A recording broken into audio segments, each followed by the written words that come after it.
सबसे पहले जैसे बताया गया था कि हिंदी का भाग होगा, तो हिंदी में यहाँ पर भाग 1 में नीचे दी गई कहानी पढ़िए। यहाँ आपको एक कहानी दी जाएगी और उस कहानी में से आपको प्रश्नों के जो उत्तर है वो छांटने हैं, उन पर गोला लगाना है और उसके बाद फिर आपको OMR शीट दी जाएगी जब, तो आपको OMR शीट पे वो भर देने हैं। तो शुरू करते हैं। जैसे भाग 1 में यहाँ पर कहानी दी गई है, मेरे साथ कोई नहीं खेलता। स्कूल छूटने में देर थी, सब बच्चे खेल रहे थे। एक लड़का जिसका नाम राजू था, वह भी उनके साथ खेलने के लिए गया, लेकिन राजू के साथ कोई नहीं खेला। उसे बहुत बुरा लगा। थोड़ी देर में टन टन टन की आवाज़ हुई। सब बच्चे टन टन सुनकर अपने अपने घर चले गए। राजू भी अपने घर आ गया। उसका मन किसी भी काम में नहीं लग रहा था। मम्मी ने पूछा, तुम इतने उदास क्यों हो? उसने कहा, मम्मी मेरे साथ कोई नहीं खेलता। मम्मी ने कहा, इसमें उदास होने की क्या बात है? कल तुम अपने दोस्तों से कहना कि वे तुम्हें अपने खेल में शामिल करें। अगले दिन राजू स्कूल गया और अपने दोस्तों से बोला, मैं भी तुम्हारे साथ खेलूंगा। उसके दोस्त उसका हाथ पकड़कर उसे खेल के मैदान में ले गए। वह भी खेलने लगा। उस दिन वह बहुत खुश हुआ। तो इस प्रकार ये आपका पद्यांश कह सकते हैं इसको, या एक कहानी है ये। तो इस कहानी में से आपको अब प्रश्नों को छांटना है, उन प्रश्नों के आपको उत्तर देने हैं। एक प्रश्न होगा और उसके 4 ऑप्शन होंगे। तो इस कहानी को आपको ध्यान से पढ़ना है। जब आप कहानी को ध्यान से पढ़ेंगे तभी आप इसके उत्तर जो है वो दे पाएंगे। तो अब इस कहानी के आधार पर हम इसके प्रश्नों को देखते हैं। इन प्रश्नों के उत्तर देने के लिए सही विकल्प पर गोला लगाइए। तो क्या करना आपको, यहाँ पर प्रश्न नंबर 1 दिया गया है, इस कहानी में बच्चे किसके साथ नहीं खेल रहे थे? तो प्रश्नों को आपने ध्यान से पढ़ना है। तो किसके साथ नहीं खेल रहे थे? यहाँ पे 4 ऑप्शन है। ऑप्शन क गुड़िया, ख राजू, ग मम्मी, घ चुनमुन। तो इसमें से कौन सा उत्तर सही है? बच्चे किसके साथ नहीं खेल रहे थे? राजू के साथ। तो इसका मतलब क्या हुआ, हमारा उत्तर क्या हुआ? ख। तो हम इस पे गोला पा देंगे। और उसके बाद हमें क्या करना है, जो हमारी OMR शीट है उस पे हमें, जब हमारे सारे के सारे प्रश्न हो जाएंगे 1 से लेकर 45 तक, तो हमें OMR शीट पे इन प्रश्नों के उत्तर भरने हैं। वो कैसे भरने हैं एक बार फिर देख लेते हैं। जैसे हमारे पहले प्रश्न का उत्तर क्या है? ख, यानी कि अगर इसको हम A, B, C और D माने तो ये हो गया हमारा B, दूसरे नंबर पर B। तो इसको कैसे भरेंगे देखें। अब पहले प्रश्न का उत्तर है B, तो हम पहले प्रश्न पे जाएंगे OMR शीट पे और क्या करेंगे, A, B, C, D में से हमें B वाले जो प्रश्न को है सर्कल कर देना है। और इस सर्कल से आपको बाहर नहीं निकालना है, बिल्कुल आराम से आप इसको भरेंगे। तो पहले प्रश्न का B उत्तर है, तो हम इस प्रकार से इसको भर देंगे। प्रश्न नंबर 2 है, बच्चे घर कब गए? ऑप्शन क, जब उनकी माँ ने बुलाया। ख, स्कूल की घंटी बजने के बाद। ग, उनका खेल खत्म होने के बाद। घ, जब उनके दोस्तों ने आने को कहा। तो बच्चे कब गए थे घर? जब स्कूल की घंटी की आवाज आई, टन टन टन। तो ऑप्शन ख हमारा इसका सही उत्तर रहेगा। प्रश्न नंबर 3 है, राजू की परेशानी सुनने के बाद माँ ने उसे खालिस्तान क्या किया? सजा दी, सलाह दी, प्यार किया या प्रशंसा की? तो क्या किया था? मम्मी ने राजू को सलाह दी थी। क्या सलाह दी थी? कि कल तुम अपने दोस्तों के पास जाना और उनसे कहना कि वो मुझे भी खिला ले। तो ये उन्होंने क्या दी थी? सलाह दी थी। तो ऑप्शन ख जो है वो हमारा सही रहेगा। अगला प्रश्न है, राजू के दोस्त उसका हाथ पकड़कर उसे अपने साथ क्यों ले गए?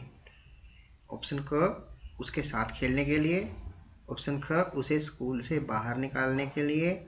ऑप्शन ग, उसे पढ़ाई करवाने के लिए। ऑप्शन घ, उसे अध्यापक के पास ले जाने के लिए। तो हमारा सही उत्तर क्या है? उसके साथ खेलने के लिए। तो हम क पे गोला पा देंगे। नेक्स्ट क्वेश्चन है, उस दिन वह बहुत खुश हुआ। इस वाक्य में रेखांकित शब्द का उल्टे अर्थ वाला शब्द कौन सा है? रेखांकित क्या होता है? जिस शब्द के नीचे रेखा लगी हो। तो यहाँ ऐसा कौन सा शब्द लिखा है? खुश। और हमें क्या करना है? रेखांकित शब्द का उल्टे अर्थ वाला शब्द कौन सा है, यानी कि विलोम शब्द कह सकते हैं कि जो इसका उल्टा अर्थ दे। तो खुश शब्द का उल्टा क्या रहेगा? सुस्त, खुश, गुस्सा या उदास। तो खुश का क्या रहेगा? उल्टा शब्द क्या रहेगा? उदास। तो हमारा उत्तर क्या हुआ? घ। तो इस प्रकार हमें इन प्रश्नों को हल करना है और फिर इनका जो भी ऑप्शन है इसको हम ए मान लेते हैं, ख को बी, ग को सी और घ को डी। तो ए बी सी डी या क ख ग घ, इनको हमने OMR शीट पे फिर आपको अंत में भरना है। तो आगे चलते हैं भाग नंबर 2 पे। नीचे एक और कहानी दी गई है। भाग नंबर 2 में कहानी दी गई है प्यासी गोरैया, प्यासी चिड़िया। चलो अब ये कहानी पढ़ लेते हैं और फिर इसके भी प्रश्नों के हम उत्तर देंगे। एक गोरैया बहुत प्यासी थी। एक दीवार के पास उसे एक नल नजर आया, लेकिन नल में पानी नहीं मिला। दूर दूर तक कहीं पानी का अता पता नहीं था। गोरैया थक गई थी। तभी उसने अचानक लड़की के हाथों में पानी से भरा एक लोटा देखा। लड़की ने पेड़ के नीचे रखे मिट्टी के कटोरे को पानी से भर दिया। वह फुर से उड़कर नीचे उतरी और जी भरकर पानी पिया। तो यहाँ पर इस कहानी से संबंधित कुछ प्रश्न हैं, हम उनको आइए देखते हैं। जैसा कि हमने पिछले पद्यांश में, पिछली कहानी में किया था, इन प्रश्नों के उत्तर देने के लिए सही विकल्प पर गोला लगाइए, यानी कि जो भी आपका आंसर सही है, जो भी उत्तर आपका सही है, उसी पे आपको गोला लगाना है। यह कहानी किसके बारे में है? एक लड़की, एक कौवा, एक गोरैया, एक गिलहरी। तो ये कहानी किसके बारे में है? एक गोरैया के बारे में। तो हमारा उत्तर क्या हुआ? ग। तो हमें इस पे गोला पाना है। अगले प्रश्न पे चलते हैं। पानी को खोजते हुए थकी हुई गोरैया कहाँ बैठ गई? तो कहाँ बैठी थी वो एक पेड़ पर बैठी थी और पेड़ पर बैठकर ही उसे दीवार के साथ एक नल नजर आया था। और लड़की जैसे ही पानी का लोटा भर के लाई थी तो क्या किया था, उसने लोटे से एक बर्तन को भर दिया था और वह ऊपर से, पेड़ से ऊपर से उड़कर नीचे आ गई थी। तो वो कहाँ बैठी थी? पेड़ की डाल पर। तो हम इसको उत्तर लगा देंगे घ, पेड़ की डाल पर। अगला प्रश्न है, गोरैया को किसकी तलाश थी? दाने की, पानी की, लड़की की या कटोरे की? जी हाँ, पानी की। तो ऑप्शन ख हमारा सही उत्तर रहेगा। 9वां प्रश्न है, गोरैया ने दीवार के पास एक खालिस्तान देखा। दीवार के पास क्या देखा था उन्होंने देखा था पेड़, नल, लोटा या कटोरा। दीवार के पास क्या था? नल था।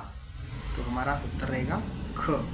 लड़की ने खालिस्तान के नीचे रखे मिट्टी के कटोरे में पानी डाला। तो जो मिट्टी का कटोरा था वो कहाँ पे था? किसके नीचे? पेड़ के नीचे, पौधे के नीचे, नल के नीचे या छत के नीचे?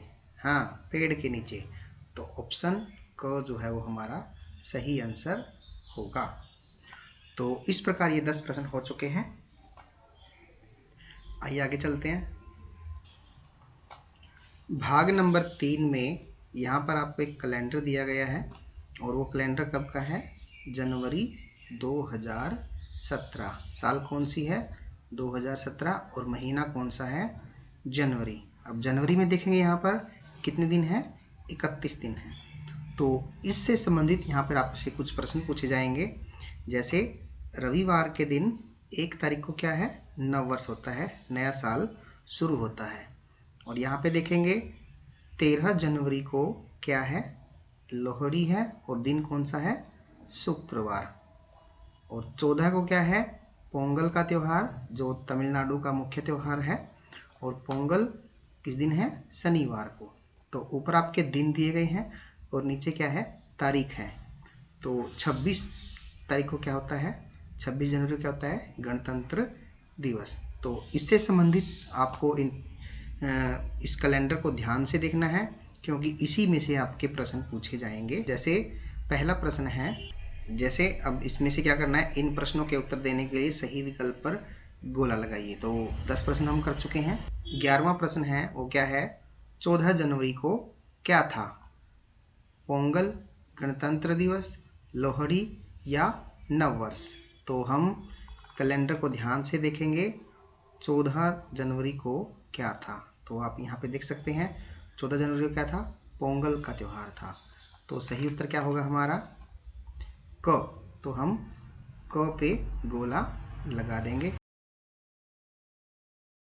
आगे चलते हैं प्रश्न नंबर 12 पे। जनवरी 2017 में कितने रविवार थे। तो हमें क्या करना है, अब कैलेंडर पे जाना है और वहाँ पे चेक करेंगे कि रविवार कितने थे। तो यहाँ पे आप देख सकते हैं इस कैलेंडर में रविवार का दिन जो है, इसमें कितने दिन हैं। यहाँ पे आप देखेंगे 1 तारीख को रविवार था, अगला रविवार 8 को था, उससे अगला 15 को, उससे अगला 22 को और उससे लास्ट जो था वो 29 को। तो इस जनवरी के महीने में रविवार कितने थे, 1 2 3 4 5, 5 जो है वो रविवार थे। तो सही उत्तर क्या होगा हमारा, 5। तो आप देख सकते हैं जनवरी 2017 में कितने रविवार थे, 5। तो हम किस पे गोला लगाएंगे, ग पे। तो सही उत्तर क्या होगा हमारा, ग 5। अगला प्रश्न जो है वो क्या है, प्रश्न नंबर 13 पे चलते हैं। प्रश्न है, जनवरी माह का अंतिम शुक्रवार किस तारीख को था, 6, 27, 28 या 31 को। तो हमें क्या करना है, कैलेंडर पे वापस जाएंगे और देखेंगे जनवरी माह का अंतिम शुक्रवार किस तारीख को था। यहाँ पे आप देखेंगे जो शुक्रवार का दिन था वो कब था, पहला शुक्रवार कब था, 6 को, दूसरा 13 को, तीसरा 20 को और अंतिम शुक्रवार 27 तारीख को। तो यहाँ पे हमारा सही उत्तर क्या रहेगा, जनवरी माह का अंतिम शुक्रवार किस तारीख को था, 27 को। तो उत्तर रहेगा हमारा ख। 14वें प्रश्न पे चलते हैं। 14वां प्रश्न है, लोहड़ी किस दिन थी, मंगलवार को, बुधवार को, गुरुवार को या शुक्रवार को। तो उत्तर यहाँ पे हम देखेंगे जो लोहड़ी थी वो कब थी, यहाँ पे देखेंगे 13 तारीख को लोहड़ी थी और कब थी वो, शुक्रवार को, क्योंकि 13 तारीख का क्या था, शुक्रवार। तो इसका सही आंसर क्या आएगा, शुक्रवार। लोहड़ी किस दिन थी, मंगलवार, बुधवार, गुरुवार या शुक्रवार को, शुक्रवार को थी। तो हम घ पे गोला लगा देंगे। अब इस भाग का अंतिम प्रश्न है। प्रश्न क्या है, ध्यान से पढ़ेंगे। लोहड़ी के ठीक बाद वाला रविवार कौन सी तारीख को पड़ता है, 8 को, 14 को, 15 को या 22 को। तो यहाँ पे हम देखेंगे लोहड़ी जो है वो 13 तारीख की थी, यानी कि उस दिन क्या था, शुक्रवार। 14 तारीख को पोंगल था, उस दिन क्या था, शनिवार। तो 15 को क्या है, रविवार। तो लोहड़ी के बाद में रविवार किस तारीख को है, 15 तारीख को है। तो इसका सही आंसर क्या होगा, ऑप्शन ग 15। तो ये आपके हिंदी का जो भाग था वो कंप्लीट होता है। प्रश्न नंबर 16 से 30 ईवीएस के रहेंगे, वो हम देखते हैं अगले पार्ट में।